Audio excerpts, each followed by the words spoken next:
Hello, everyone. Hello, world. My name's Owen. Oh, Kirsty, you're muted. Did that on purpose. My name's Kirsty. And I'm Harry.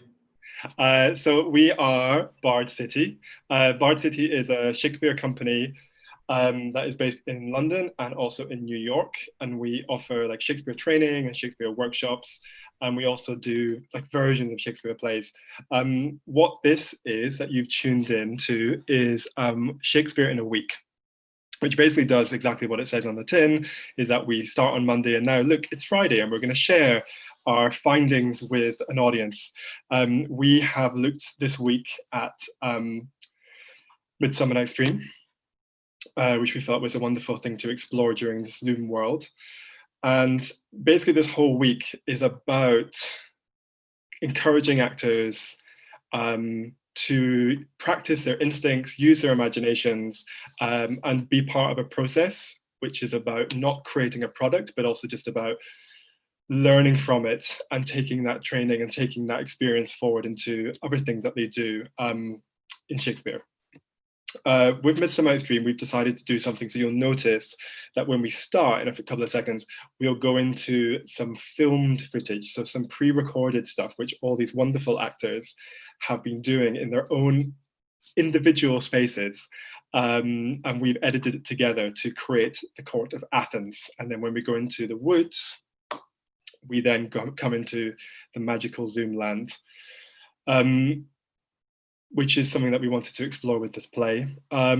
Just a couple of other things to say is the great thing, one positive, really positive thing to take about this experience is that we've been based over 2 cities for a year.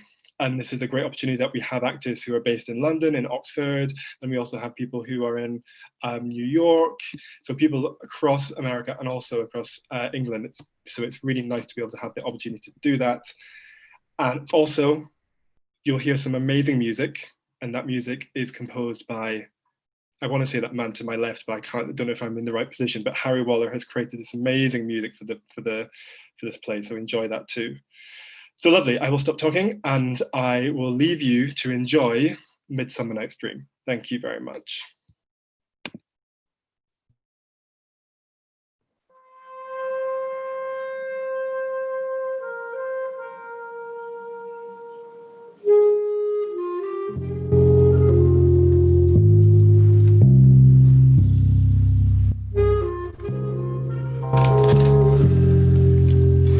The story begins in a dark room. It is evening. A man is counting money. A Duke, Theseus. In the other corner of the room, a woman. His wife. No, not yet. His captive. His captive? Yes, his captive. Yeah, but they get married. Yes. When? Oh, my Hippolyta.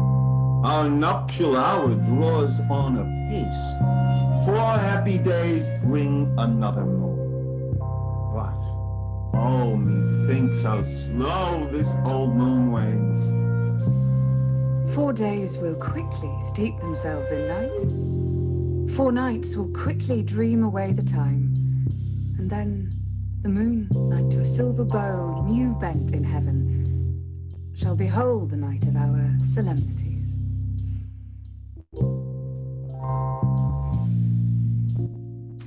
A furious father enters the room.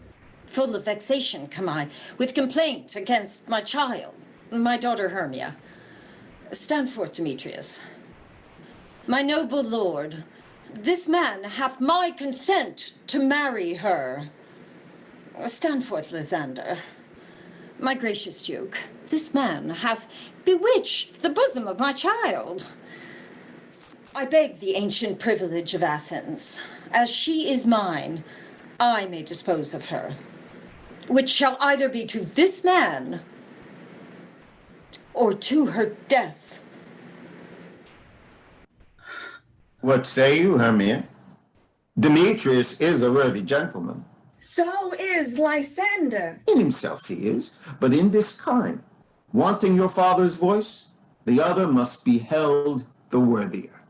I would my father looked but with my eyes.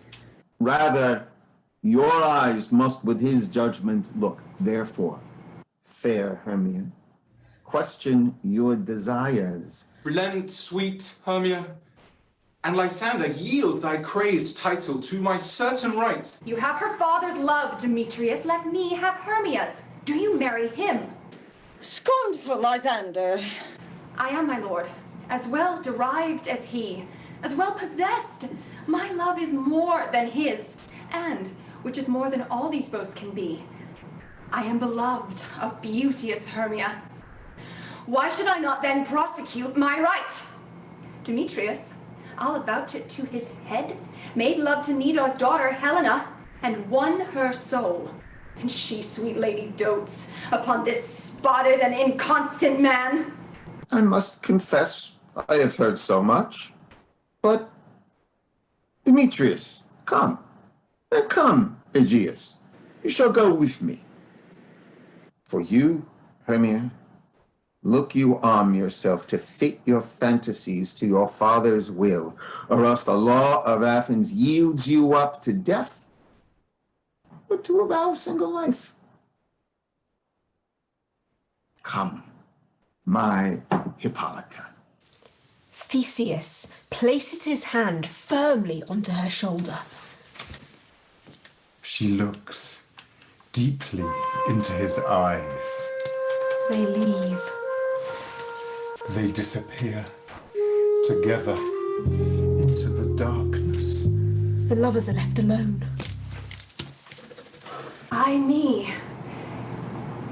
For aught that I could ever read, could ever hear by tale or history, the course of true love never did run smooth. Oh, hell! To choose love by another's eye? The lovers stare longingly into each other's eyes. Lysander has a plan. Hear me, Hermia. I have a widow aunt. From Athens is her house remote, 7 leagues. There, gentle Hermia, may I marry thee? And to that place the sharp Athenian law cannot pursue us. If thou lovest me then, steal forth thy father's house tomorrow night, and in the wood there will I stay for thee. My good Lysander, I swear to thee by Cupid's strongest bow, tomorrow truly will I meet with thee. Keep promise, love. Look, here comes Helena. Godspeed, fair Helena. Whither away? Call you me fair? That fair again, unsay. Demetrius loves your fair. Oh, happy fair. Oh, teach me how you look and with what art you sway the motion of Demetrius' heart. I frown upon him, yet he loves me still. Oh, that your frowns would teach my smiles such skill. The more I hate, the more he follows me. The more I love, the more he hateth me. Take comfort. No more shall he see my face. Lysander and myself will fly this place. Helen, to you our minds we will unfold. Tomorrow night, when Phoebe doth behold her silver visage in the watery glass, decking with liquid pearl the bladed grass, a time that lovers' flights doth still conceal, through Athens' gates have we devised to steal. Farewell, sweet playfellow. Pray thou for us.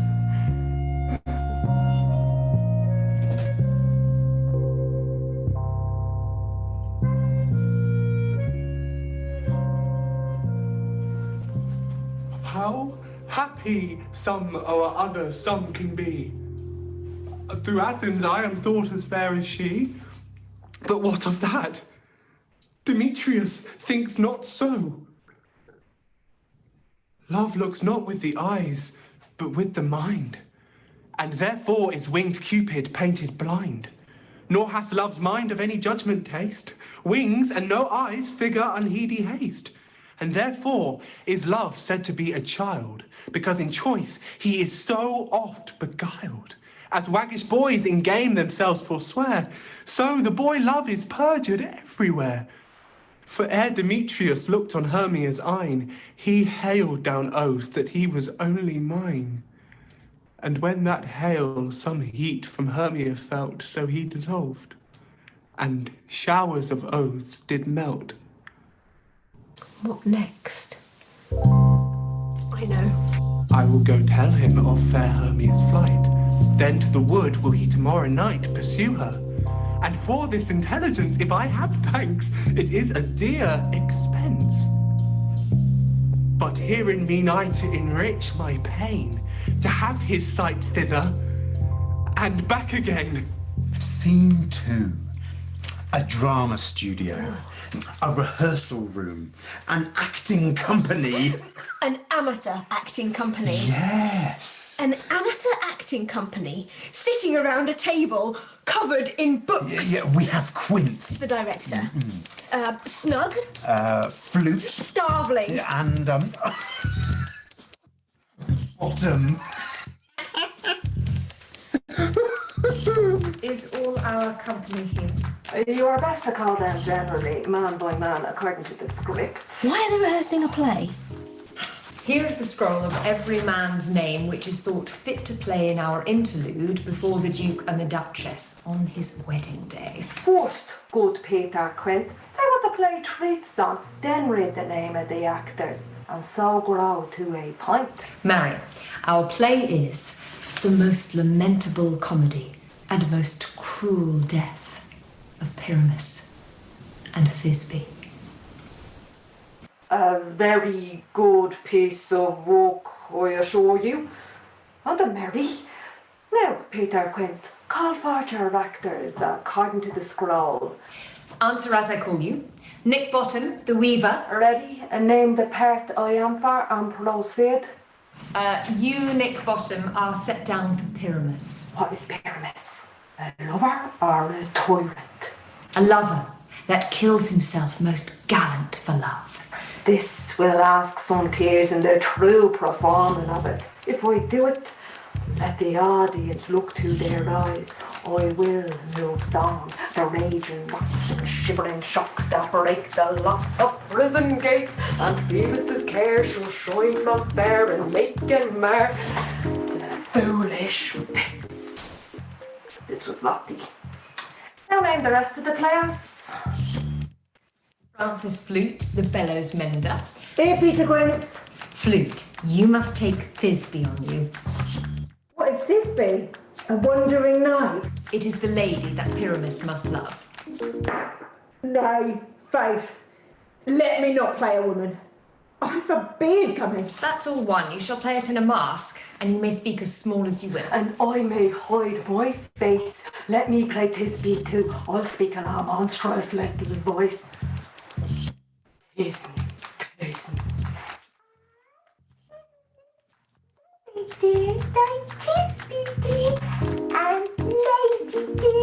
No, you must play Pyramus. And Flute, you, Thisbe. Well, proceed. Snug the joiner. You, the lion's part. Have you the lion's part written? Pray you, if it be, give it me. For I am slow of study. It extempore, for it is nothing but roaring. And let me play the lion too. I will roar. That I will do any man good to hear me. And I will roar.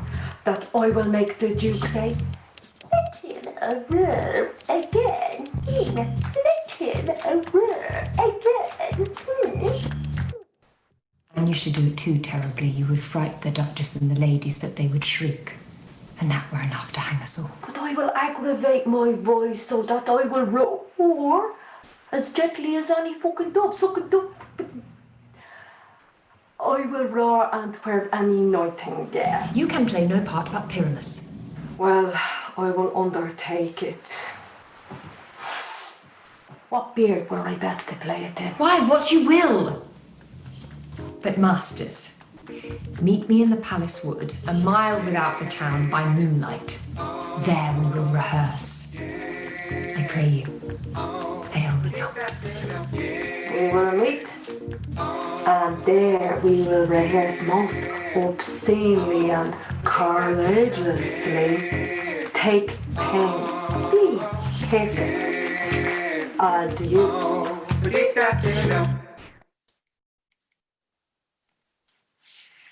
Now it is the time of night, that the graves all gaping wide, everyone lets forth his sprite, in the churchway paths to glide. What are you doing? We're writing ourselves apart. Oh, great. Oh, about time. So, where are we now? A dream? Of sorts, yes. Everyone is asleep.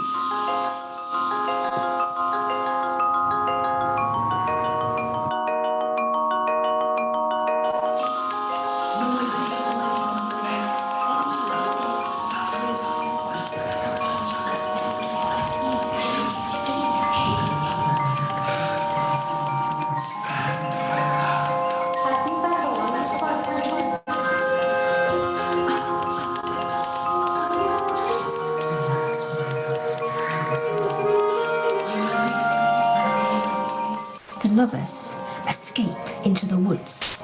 Deep into the woods. The world switches into colour. Fairies fill the frame. Fairies? Yes, they're singers. Singers? Like jazz singers. Smooth, sophisticated, smart. Ah, like femme fatales. Yes, exactly that. Spurned by love. And us, Us? a merry wanderer of the night, a master of disguise. Oh, he or she or they served the fairy king. A servant, but really the master. Oh, I like that. Hush. They speak. Love is my sin. In thy true virtue, hate. Hate of my sin, grounded on sinful loving. Oh, but with mine compare thou thine own state, and thou shalt find it merits not reproving. Or if it do, not from those lips of thine that have profaned their scarlet ornaments, and sealed false bonds of love as oft as mine, robbed others' beds, revenues of their rents. Be it lawful, I love thee, as thou lovest those whom thine eyes woo, as mine importune thee. Root pity in thy heart, that when it grows, thy pity may deserve to pitied be. If thou dost seek to have what thou dost hide, by self-example mayst thou be denied. How now, mustard seed? Oh, you. Whither wander you? Over hill, over dale, through bush, through briar, over park, over pale, through flood, through fire. I do wander everywhere, swifter than the moon's sphere, and we do serve the fairy queen, to dew her orbs upon the green. I must go seek some dewdrops here, and hang a pearl from every cowslip's ear. Farewell, thou lob of spirits, I'll be gone. Our queen and all our elves come here, anon. The king doth keep his revels here tonight. Take heed the queen come not within his sight. For Oberon is passing fell and wrath, because that she as her attendant hath A lovely boy, stolen from an Indian king. Oh, she never had so sweet a changeling. And jealous Oberon would have the child, Knight of his trade, to trace the forests wild. but she perforce withholds the loved boy, crowns him with flowers, and makes him all her joy.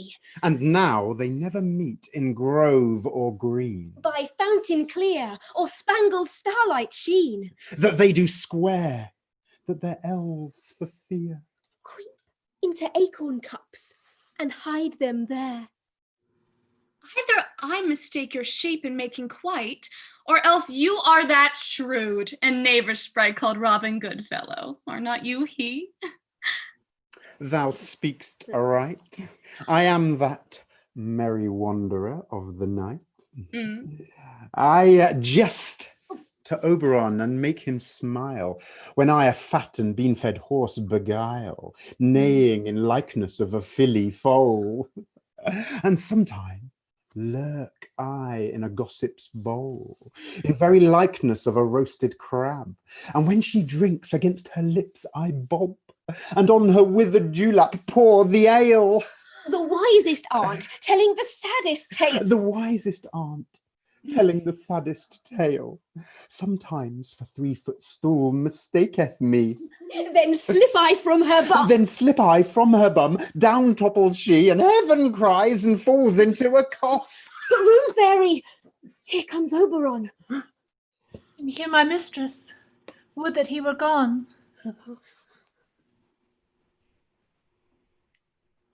Ill-met by moonlight, proud Titania. What? Jealous Oberon. Fairies, skip hence. I have forsworn his bed and company. Rash wanton, am I not thy lord? Then I must be thy lady.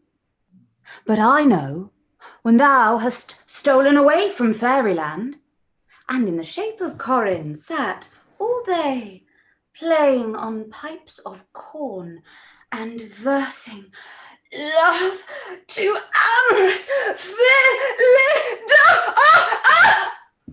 Why art thou here? Come from the farthest step of India, but that forsooth, the bouncing Amazon, your buskinned mistress and your warrior love, to Theseus must be wedded, and you come to give their bed joy and prosperity. How canst thou thus for shame, Titania, glance at my credit with Hippolyta, knowing I know thy love for Theseus?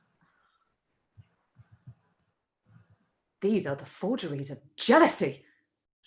And never, since the middle summer spring, met we on hill, on dale, forest or mead, by paved fountain or by rushy brook, or in the beached margent of the sea, but with thy brawls thou hast disturbed our sport, and thorough this distemperature we see. The seasons alter. The spring, the summer, the childing autumn, angry winter change their wonted liveries, and the mazed world by their increase knows not which is which. And this same progeny of evils comes from our debate, our dissension. We are their parents and original. You amended them. It lies in you. Why should Titania cross her Oberon? I do but beg a little changeling boy to be my henchman. Set your heart at rest. Mm-hmm. The fairy land buys not the child of me. Give me that boy, and I will go with thee. Not for thy fairy kingdom. Fairies, away! We shall chide downright if I longer stay. My gentle Puck, come hither. Fetch me that flower. The herb I showed thee once. The juice of it on sleeping eyelids laid will make all man or woman madly dote upon the next live creature that it sees. Fetch me this herb, and be thou here again, ere the Leviathan can swim a league. I'll put a girdle round about the earth in 40 minutes. Having once this juice, I'll watch Titania when she is asleep and drop the liquor of it in her eyes. The next thing when she waking looks upon, be it lion or bear or wolf or bull or nibbling monkey or busy ape, we shall pursue it with the soul of love. And ere I take this charm from off her sight, as I can do with another herb, I'll make her render up her page to me. But who comes here? He's invisible and will overhear their conference. I love thee not. Therefore pursue me not. Hence get thee gone and follow me no more. You draw me, you hard-hearted adamant. Do I entice you? Do I speak you fair? Or rather do I not, in plainest truth, tell you I do not, nor I cannot love you? And even for that do I love you the more. I am your spaniel, and, Demetrius, the more you beat me, I will fawn on you. Tempt not too much the hatred of my spirit, for I am sick when I do look on thee. And I am sick when I look not on you.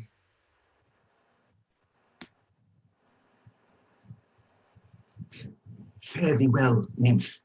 Ere he do leave this grove, thou shalt fly him, and he shall seek thy love.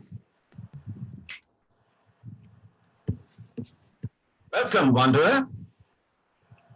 Hast thou the flower there? Aye, there it is. I pray thee, give it me.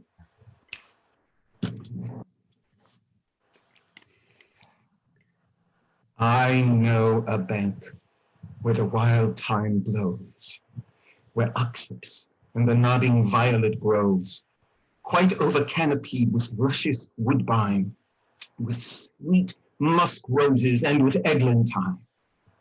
There sleeps Titania some time of the night, lulled in these flowers, and dances with delight.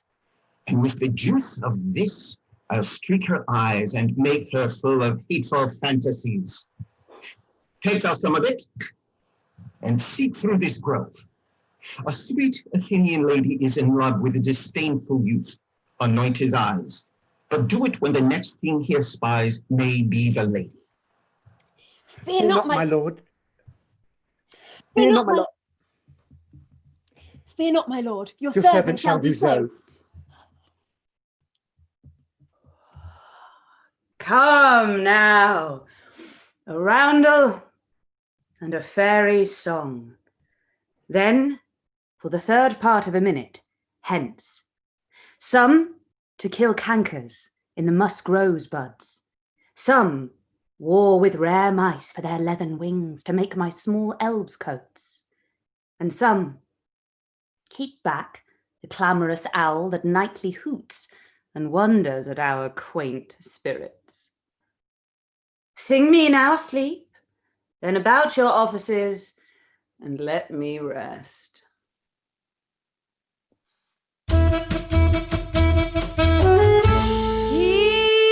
Spotted snakes with double tongue, thorny hedgehogs be not seen, newts and blind worms do no wrong, come not near our fairy queen. Philomel with melody, singing our sweet lullaby. Never harm nor spell nor charm, come our lovely lady night. So good night with lullaby. Weaving spiders come not here, hence you long like spinners' heads. Beetles black, approach not near, worm nor snail do no offense. Philomel with melody,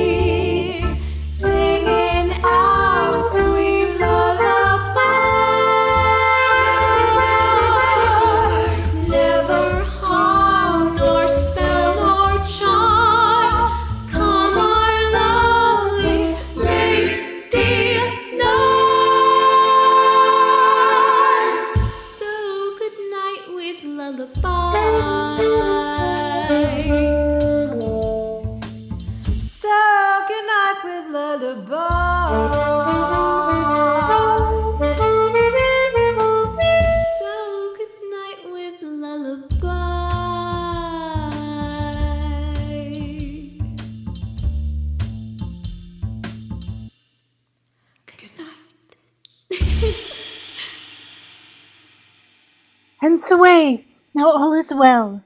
One aloof stands sentinel. What thou seest when thou dost wake, do it for thy true love take. Love and languish for his sake.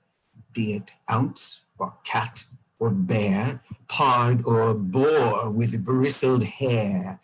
In thy eye that shall appear when thou wakest, it is thy dear. Wake when some vile thing is near. Fair love, you faint with wandering in the wood. We'll rest us here, Hermia, if you think it good, and tarry for the comfort of the day. Be it so, Lysander. Find you out a bed, for I upon this bank will rest my head. One turf shall serve as pillow for us both. One heart, one bed, two bosoms, and one troth. Nay, good Lysander, for my sake, my dear, lie further off, do not lie so near. Here lies my bed. Sleep give thee all his rest.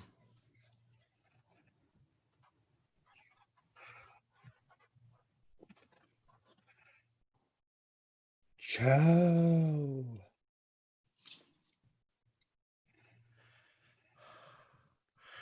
Upon thy eyes I throw all the power this charm doth owe. When thou wakest, let love forbid sleep his seat on thy eyelid. So, awake when I am gone, for I must now to Oberon. Nay, though thou kill me, sweet Demetrius. I charge thee, hence, and do not haunt me thus. Oh, I am out of breath in this fond chase. The more my prayer, the lesser is my grace. But who is here? Lysander, on the ground, dead or asleep. I see no blood, no wound. Lysander, if you live, good sir, awake. Transparent Helena! Nature shows art that through thy bosom makes me see thy heart. Where is Demetrius? Oh, how fit a word is that vile name to perish on my sword! Do not say so, Lysander. Say not so. What though he love your Hermia, Lord, what though? Yet Hermia still loves you. Then be content. Content? With Hermia? No, I do repent the tedious minutes I with her have spent. Not Hermia, but Helena I love.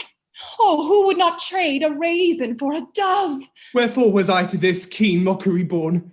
When at your hands did I deserve this scorn? It's not enough, young man, that I never did, no, nor never can deserve a sweet look from Demetrius' eye, but you must flout my insufficiency.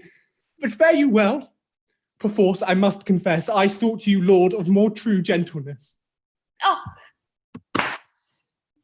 Hermia, sleep thou there, and never mayest thou come Lysander near. And all my powers address their love and might to honor Helen and to be her knight. Oh me, what eyes hath love put in my head, which have no correspondence with true sight? Or if they have, where is my judgment fled, that censures falsely what they see aright? If that be fair, whereon my full size dote, what means love? Love well denote. If it be not, what means the world to say it is not so?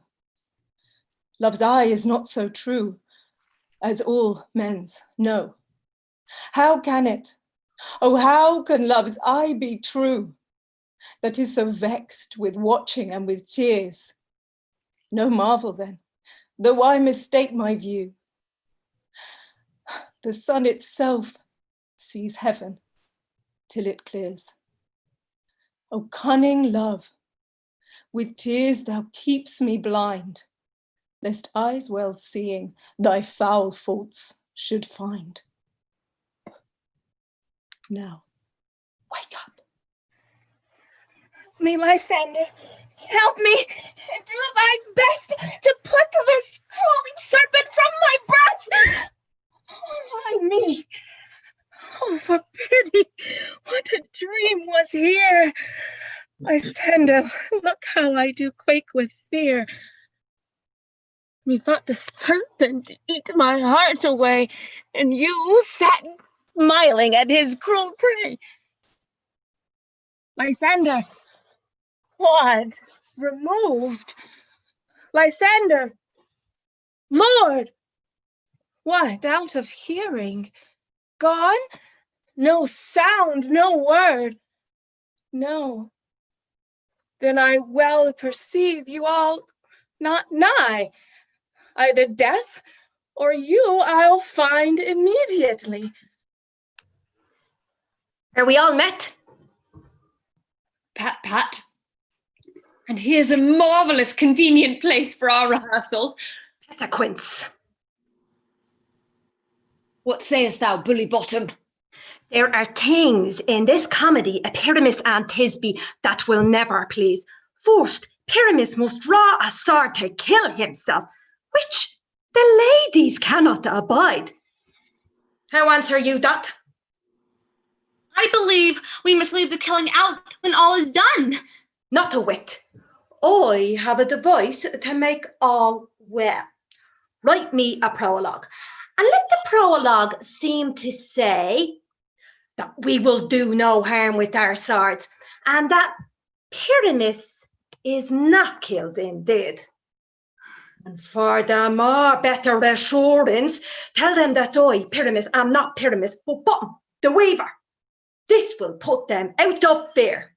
Well, we will have such a prologue. Will not the ladies be afeard of the lion? I fear it, I promise you. Cannot abide them. Therefore, another prologue must tell that he is not a lion. Well, it shall be so. Come sit down, every mother's son, and rehearse your parts. Pyramus, you begin. When you have spoken your speech, enter into that break. And so everyone according to his cue. What hempen homespuns have we swaggering here, so near the cradle of the fairy queen? What? A play toward? I'll be an auditor. An actor too, perhaps, if I see cause. But hark, a voice. Stay thou but here a while, and by I will to thee appeal. A stranger Pyramus than e'er played here. The pucks follow Bottom into the bushes.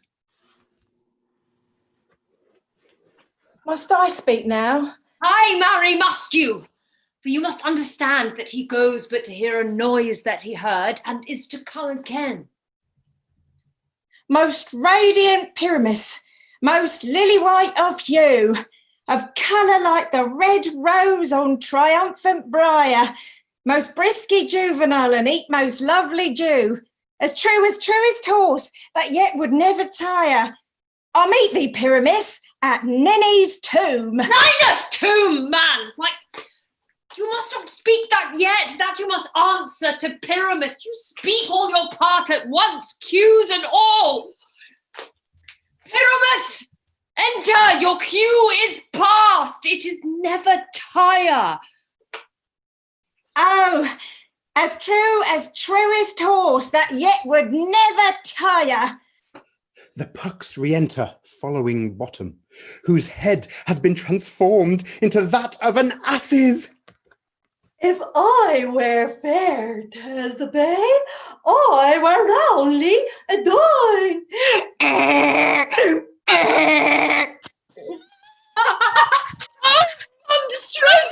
Strange! We are haunted!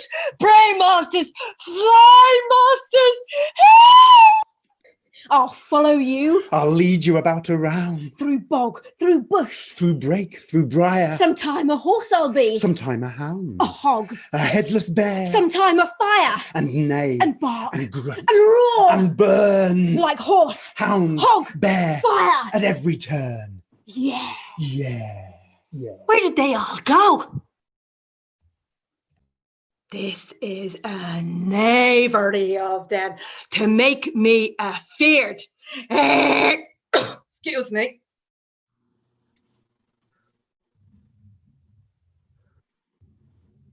Oh, Bottom, thou art changed. What do I see on thee? I don't know what you see, you dope. You see an ass head of your own, do you? Bless thee, Bottom. Bless thee. What translated? I see their knavery. This is to make an ass of me, to fright me, if they could. But I will not stir from this place. Do what they can. I will walk up and down here, and I will sing that they shall hear I am not afraid. The yousel cock so black a hue with orange tawny bill, the trestle with his note so true, the wren with little great. What was that? Oh, what angel wakes me from my flowery bed? All right, it was just a butterfly. Where was I? The finch, the sparrow, and the lark, the plains and cuckoo grey, whose note full many a man doth mark, and dare not answer nay. I pray thee, gentle mortal, sing again. Mine ear is much enamoured of thy note. So is mine eye enthralled to thy shape. And thy fair virtue's force perforce doth move me to say, to swear, I love thee. Methinks, mistress, you have very little reason for that. And yet, to say the truth, reason and love keep very little company together nowadays. Thou art as wise as thou art beautiful. Not so, mistress. If I had wit enough to get out of this wood, I've enough to serve my own turn. Out of this wood, do not desire to go. Peas blossom, mustard seed, cobweb, moth. Ready? And I. And I. And I. Where shall we go? Be kind and courteous to this gentleman, and pluck the wings from painted butterflies to fan the moonbeams from his sleeping eyes. Nod to him, elves, and do him courtesies. Hail, mortal. Hail. Hail. Hail. I cry your worship's mercy, little fairies. No biting you. Come, wait upon him. Lead him to my bower. The moon, methinks, looks with a watery eye, and when she weeps, weeps every little flower, lamenting some enforced chastity. Tie up my love's tongue. Bring him silently.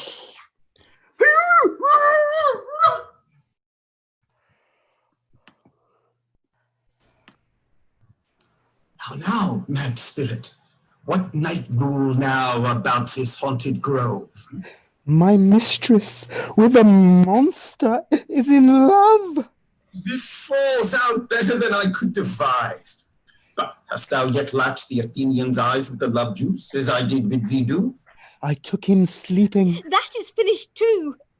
Stand close. This is the same Athenian. This is the woman, but not this the man.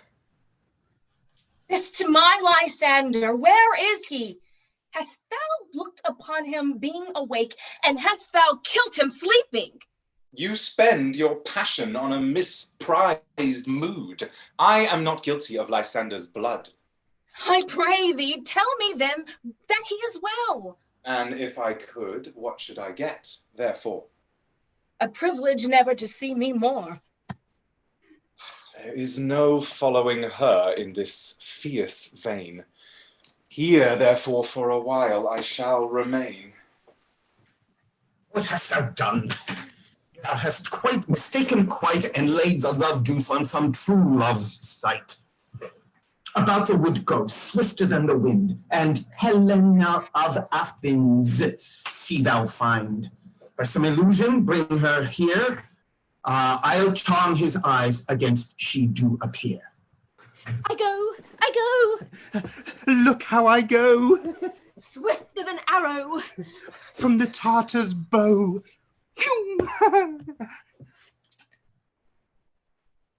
Flower of this purple dye, hit with Cupid's artery, sink in apple of his eye.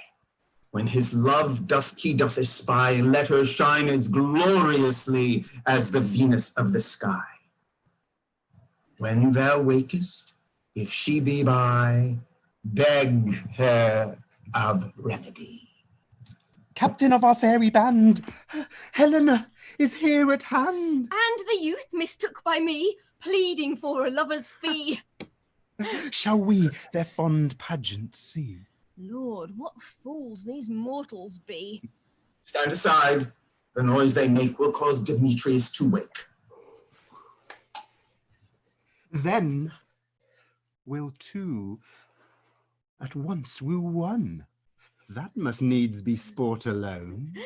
And those things do best please me, that befall preposterously. These vows are Hermia's. Will you give her o'er? I had no judgment when to her I swore. Nor none in my mind, now you give her o'er. Demetrius loves her, and he loves not you. Oh, Helena, goddess, nymph, perfect, divine, to what, my love, shall I compare thine? Oh, let me kiss this princess of pure white, this seal of bliss. Oh, spite! Oh, hell! I see you all are bent to set against me for your merriment. Can you not hate me, as I know you do, but you must join in souls to mock me too? You are unkind, Demetrius. Be not so, for you love Hermia. This you know, I know. Lysander, keep thy Hermia. I will none. If e'er I loved her, all that love is gone. Look, where thy love comes, yonder is thy dear. Thou art not by mine eye, Lysander, found. Mine ear, I thank it, brought me to thy sound. But why didst thou unkindly leave me so? Why should he stay who love doth press to go? What love could press Lysander from my side? Lysander's love, that would not let him bide, fair Helena, who more engilds the night than all yon fiery O's and eyes of light. You speak not as you think, it cannot be. No, she is one of this confederacy. Have you conspired? Have you with these contrived to bait me with this foul derision? And will you rent our ancient love asunder to join with men in scorning your poor friend? I scorn you not, it seems you scorn me. Have you not set Lysander as in scorn to follow me and praise my eyes and face? And made your other love, Demetrius, who even but now did spurn me with his foot, to call me goddess, nymph, divine and rare, precious, celestial? Wherefore speaks he this, but by your setting on, by your consent? I understand not what you mean by this. I do persever. Counterfeit sad looks, make mouths upon me when I turn my back, wink each at other, hold the sweet jest up. Oh, stay, gentle Helena, my love, my life, my soul, fair Helena. Oh, excellent. Sweet, do not scorn her so. Hang off, thou cat. Thou cur, vile thing, let loose, or I will shake thee from me like a serpent. Why are you grown so rude? What change is this? Since night you loved me, yet since night you left me. Why then you left me, all the gods forbid in earth shall I say. Aye, by my life, and never did desire to see thee more. Oh me!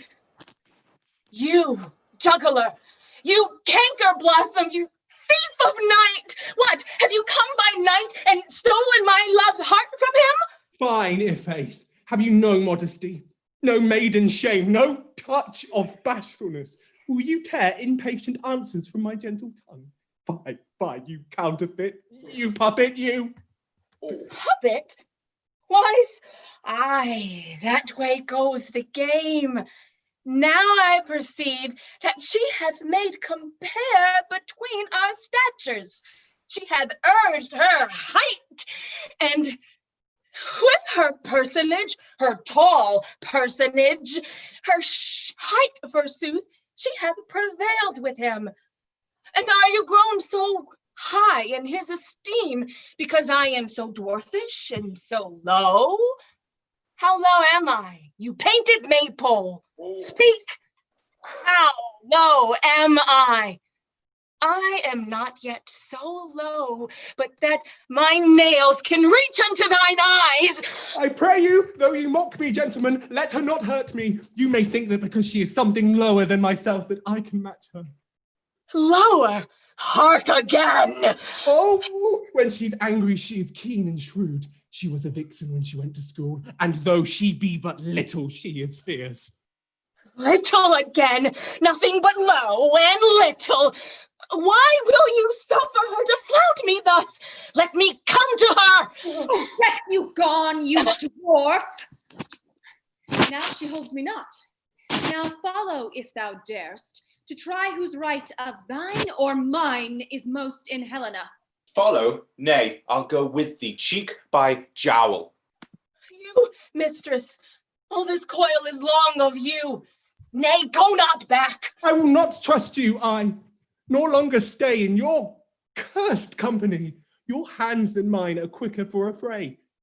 My legs are longer, though, to run away. I am amazed, and know not what to say. This is thy negligence. Overcast the night, and lead these testy rivals so astray as one come not within another's way. Then crush this herb into Lysander's eye, whose liquor hath this virtuous property. When they next wake, all this derision shall seem a dream and fruitless vision. Whilst I in this affair do thee employ, I'll to my queen and beg her Indian boy. And then I will her charmed eye release from monster's view, and all things shall be peace. And down. Up and down. I will lead them up and down. I am feared in field and town. Goblin, lead them up and down. Here comes one. Where art thou, proud Demetrius? Speak thou now! Here, villain, drawn and ready. Where art thou? I will be with thee straight. Follow me then, to plainer ground. Lysander, speak again, thou runaway, thou coward. Art thou fled? Speak, in some bush, where dost thou hide thou head? Thou coward, art thou bragging to the stars, telling the bushes that thou look'st for wars and wilt not come?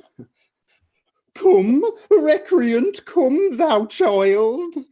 I'll whip thee with a rod. He is defiled who draws his sword on me. Art thou there? Follow my voice, we'll try no manhood here. He goes before me, and still dares me on. When I come, when he calls, then he is gone. The villain is much lighter heeled than I. I follow fast, but faster he did fly. That fallen am I in dark, uneven way.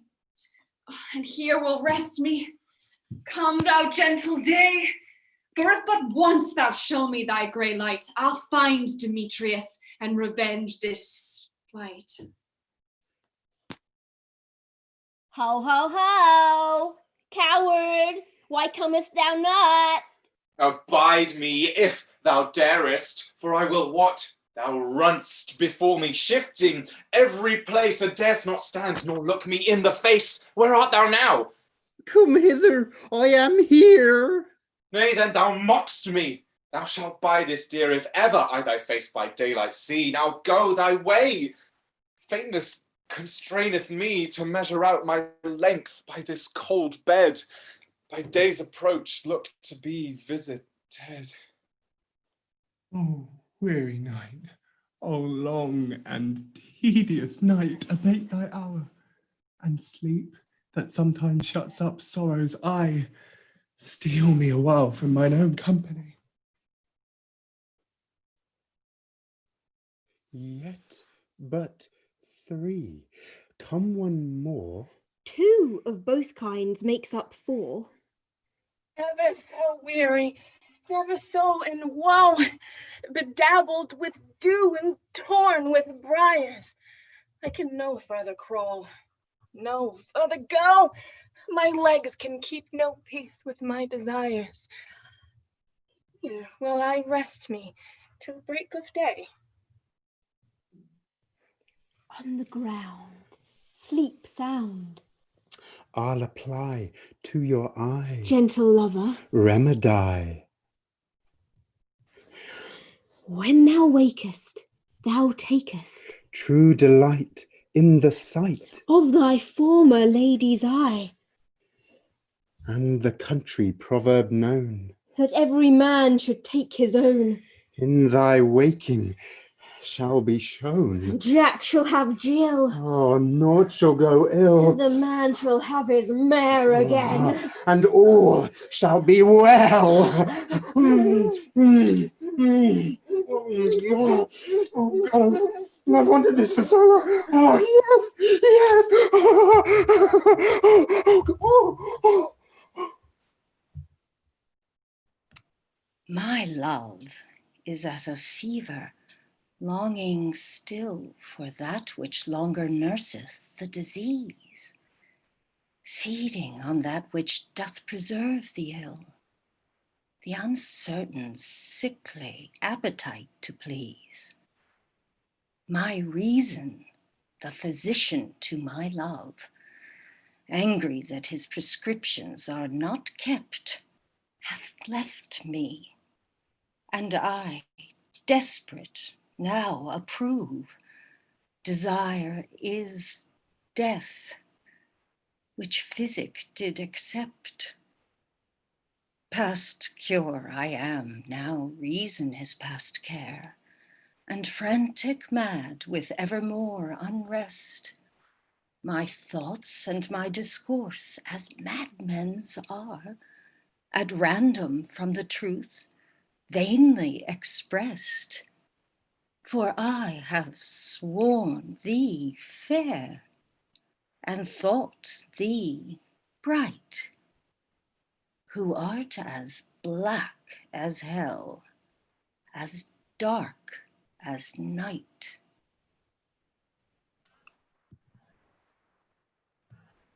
See thou, sweet sight, her dotage now I do begin to pity. And now I have the boy, I will undo this hateful imperfection of her eyes. And, gentle Puck, take this transformed scalp from off the head of this Athenian swain, that, after he awakening when the other is due, make all to Athens back again repair, and think no more of this night's accident, but as the fierce vexation of a dream. But first, I will release the fairy queen.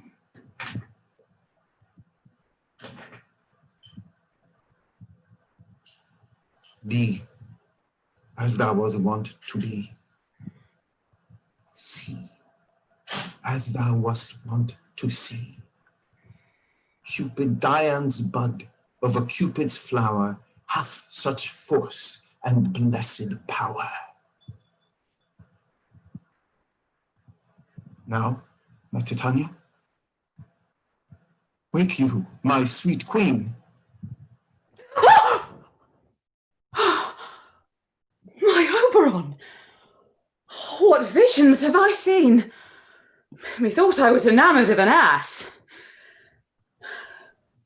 There lies your love. How came these things to pass? Oh, how my eyes do loathe his visage now. Silence, smile. Robin, take off this head. Titania, music call, and strike more dead than come and sleep all these 5 the sense. Music ho. Music such as charmeth sleep. Music still. Sound, music. Come, my queen, take hands with me, and rock the ground whereon these sleepers be. Now thou and I are new in amity, and will tomorrow night solemnly dance in Duke Theseus' house immediately, and bless it all to fair prosperity. There shall the pairs of faithful lovers be wedded with Theseus in jollity. Fairy lord, attend and mark. Why do you hear the morning lark? Oh, then, my queen, in silence sad, trip we after the night's shade. With the globe we can compass soon, swifter than the wandering moon. Come, my lord, and in our flight, tell me how it came this night that I, sleeping here, was found with these mortals on the ground.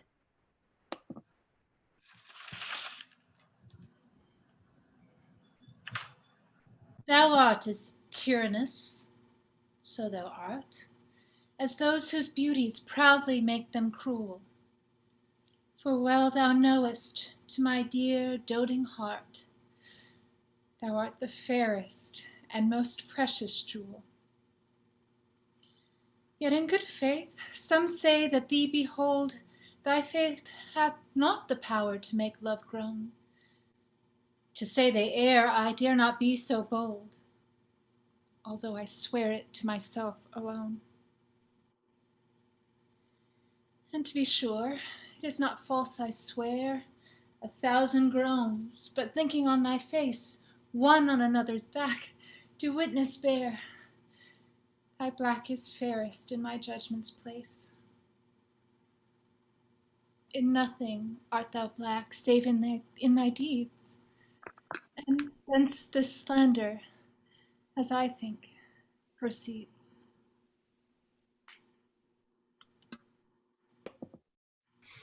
Good morrow, friends. St. Valentine is past. Begin these wood birds but the couple now? I pray you all stand up. I know you two are rival enemies. How comes this gentle concord in the world, that hatred is so far from jealousy to sleep by hate and fear no enmity? My lord, I shall reply amazedly, half sleep, half waking, but as yet I swear, I came with Hermia hither. Our intent was to be gone from Athens, where we might, without the peril of the Athenian law. Enough, enough, my lord, you have enough. I beg the law upon his head. My lord, fair Helen told me of their stealth, and I in fury hither followed them, fair Helena in fancy following me. But my good lord, I wot not by what power, but by some power it is.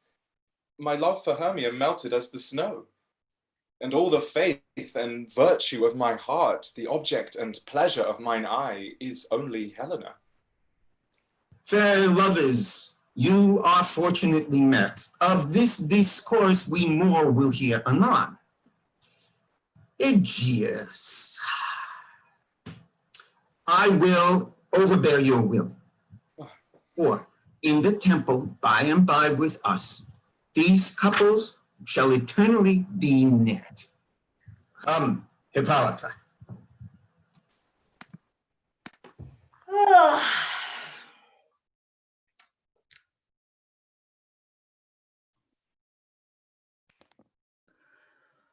I had a most rare vision. I had a dream Past the wit of man to say what dream it was. Man is but an ass if he go about to expound this dream. Me thought I was. There is no man can tell what. Me thought I was, and me thought I had. But man is but a patched fool if he will offer to say what me thought I had.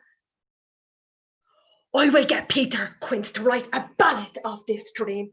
It shall be called Bottom's Dream, because it hath no bottom, and I will sing it at the latter end of the play for the Duke. Poor adventure, to make it the more gracious, I'll sing it at her death.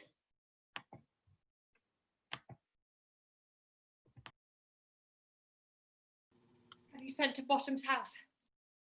Is he come home yet? He cannot be heard of. Out of doubt, he is transported. If it come not, then the play is marred. It goes not forward, doth it? It is not possible. There is not a man in all Athens able to discharge Pyramus but he. Masters, the Duke is coming from the temple. Oh, God. Oh, sweet bully bottom. Why?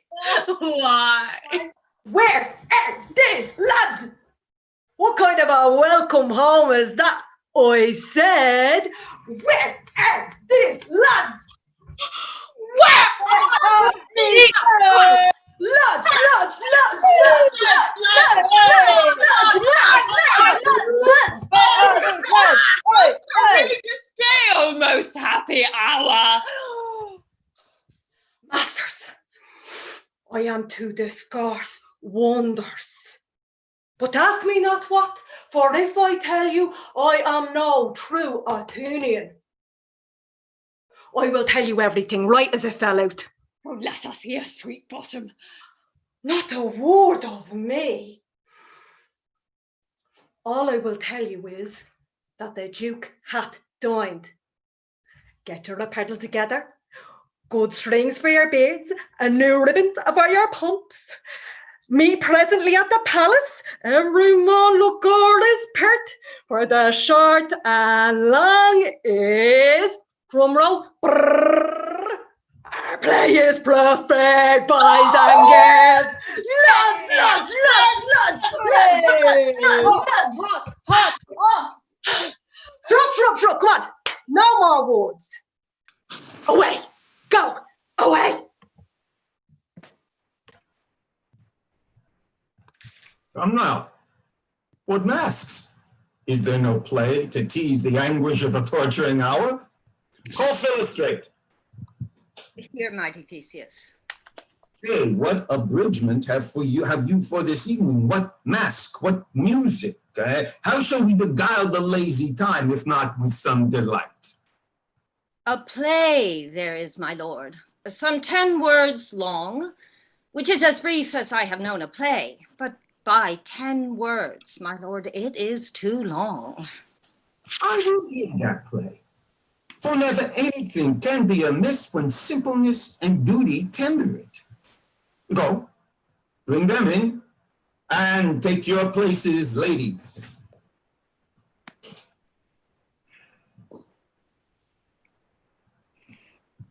So please your grace, the prologue is addressed. Let him approach. Perchance you wonder at this show, but wonder on till truth make all things plain. This man is Pyramus, if you would know. This beauteous lady Thisbe is certain. This man with lime and rough cast doth present wall, that vile wall which did these lovers sunder. And through walls chink, poor souls, they are content to whisper, at the which let no man wonder. This man, with lanthorn, dog, and bush of thorn, presenteth moonshine. For if you will know, by moonshine did these lovers think no scorn to meet at Ninus' tomb, there to woo. This grisly beast, which Lion hight by name, the trusty Thisbe coming first by night did scare away, or rather did affright. And as she fled, her mantle she did fall, which Lion vile with bloody mouth did stain. Anon comes Pyramus, sweet youth and tall, and finds his trusty Thisbe's mantle slain, whereat with bloody, blameful blade, he bravely broached his boiling bloody breast, and Thisbe, tarrying in mulberry shade, his dagger drew and died. For all the rest, let Lion, moonshine, wall, and lovers twain at large discourse, while here they do remain.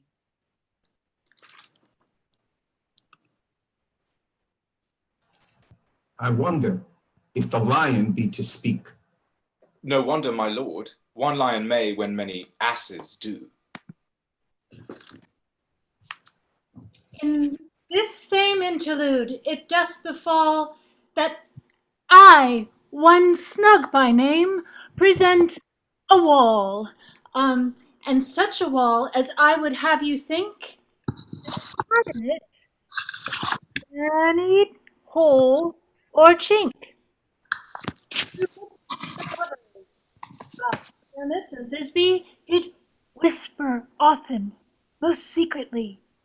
This loam, this rough cast, and this stone doth show that I am the same wall. The truth is so. And this the cranny is, right and sinister, through which the fearful lovers were to whisper.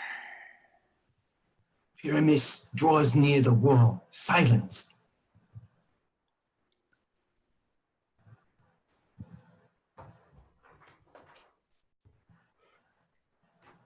Oh, grimmed looked night. Oh, night, whichever art when day is not. Oh, night, alack, alack, alack. I fear my Thisbe's promise is forgot. And thou, oh wall, oh sweet, oh lovely wall, that standest between her father's ground and mine. Thou wall, oh sweet, oh lovely wall, show me thy chink to blink through with mine eye. Show us your chink. Very good. Thanks, courteous wall. Jove shield thee well for this. But what's the eye? No Thisbe do I see. Oh, wicked wall, through whom I see no bliss. Cursed be thy stones for thus deceiving me. One thinks being sensible should curse again. No, in truth, so he should not. Deceiving me is Thisbe's cue. She is to enter now, and I am to spy her through the what. You shall see. It will fall pat as I have told you. Now, yonder she comes. Prince, I wanted a red wig. I don't think it belongs my colour. Psst, your camera is on. Oh, wow! Full often hast thou heard my moans, for parting my fair Pyramus and me, my cherry lips often kiss thy stones. Thy stones with lime and hernet up in thee. I hear a voice. Now will I to the wall and spy, and I hear my Thisbe's face. A Thisbe! My love, thou art! My love, I think. Think what thou wilt. I am thy lover's grace. And like a Lymander, am I trusty still? And I like Helen till the fates me kill. Oh, kiss me through the hole in this boil wall. Give a kiss. I kiss the girl. All right. I kiss the wall's hole, not your lips at all. Wilt thou at Ninny's tomb? Highness. Meet me straight away. Tad life, tad death, tad all of it.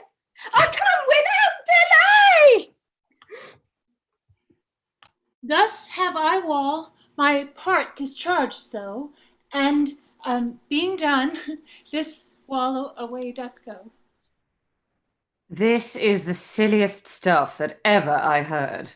Here comes two noble beasts in, a man and a lion.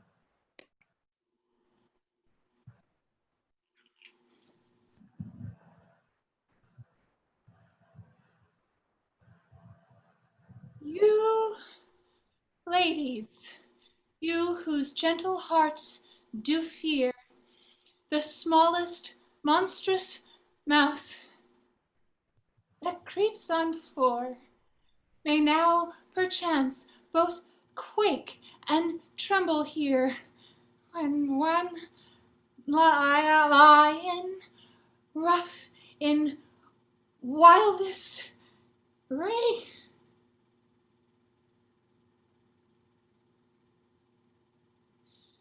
doth roar.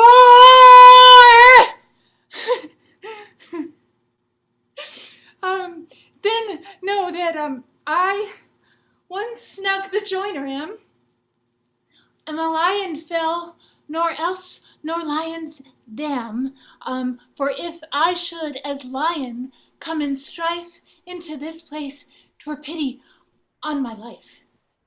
A very gentle beast, of a good conscience. The very best at a beast, my lord, that e'er I saw.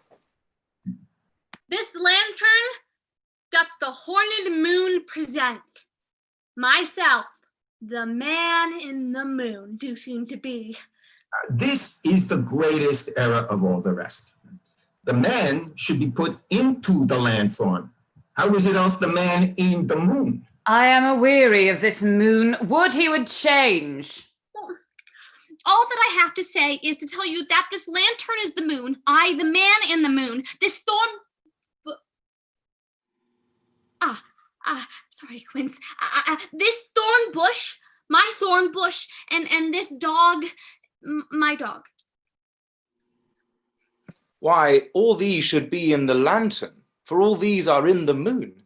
But silence, here comes Thisbe. This is old Ninny's tomb. Highness! Where is my love?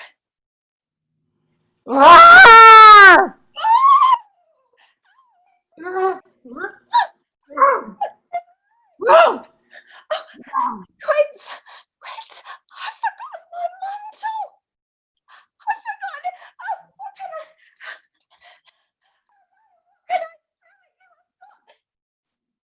She's great to sorry, Quince. I'm going to attack the line with tape. Well roared, lion. Well run, Thisbe! Well shone moon. And so the lion vanished. And then came Pyramus. Sweet moon, I thank thee for thy sunny beams. I thank thee, moon, now for shining so bright. For by thy gracious golden glittery gleams, I trust to take my truest Thisbe's sight. But stay, oh spite, Bumberg, poor night, what dreadful dole is here? Eyes, do you see? How can it be? Oh, dainty duck, oh dear, thy cheese grater good, what stained with blood? Oh, approach ye furry bells, oh fates, come, come, cut tread and trum, quail, crush, conclude, and quail. His passion and the death of a dear friend would go near to make a man look sad. This shrew my heart, but I pity the man. Oh, wherefore nature didst thou lion make? Since lion vile hath here deflowered my dear, which is, no, which was the fairest dame that lived and loved and liked and looked with cheer.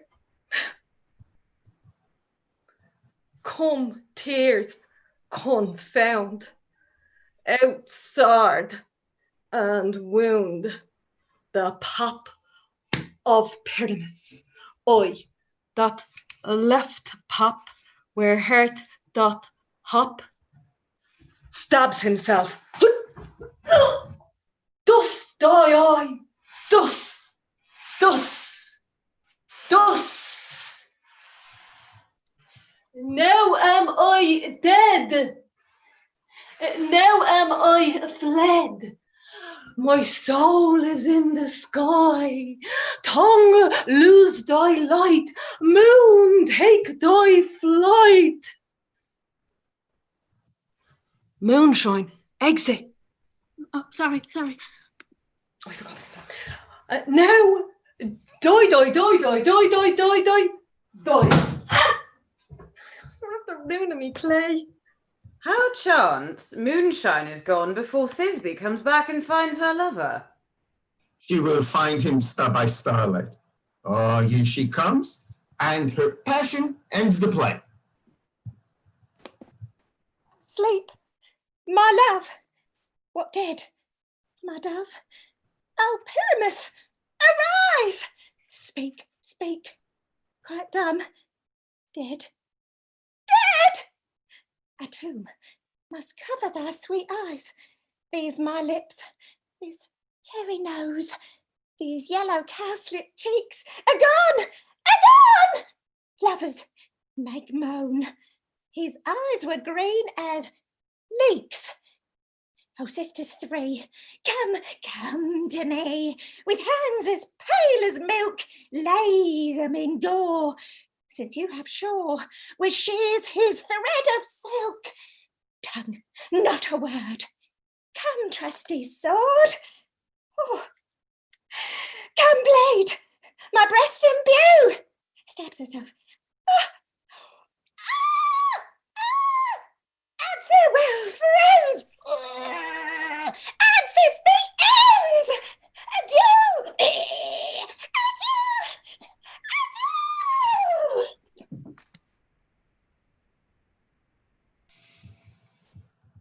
Moonshine and Lion are left to bury the dead. Aye, and wall too.